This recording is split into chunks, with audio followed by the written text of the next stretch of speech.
in de hoofdrol. En ik mag die mannen wel even uitnodigen.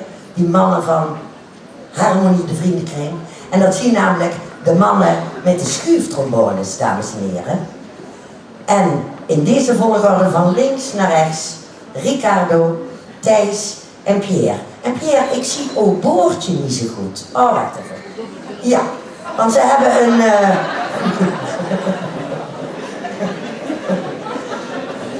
Jij zegt het, ik zeg het niet. De mannen hebben een boordje want dat past heel mooi bij het nummer. Ze gaan namelijk het nummer spelen I Will Follow Him uit de Sister Act. Dames en heren, geef voor die aandacht voor Harmonie de Vriendenkring met de baritonsminder solo met I Will Follow Him.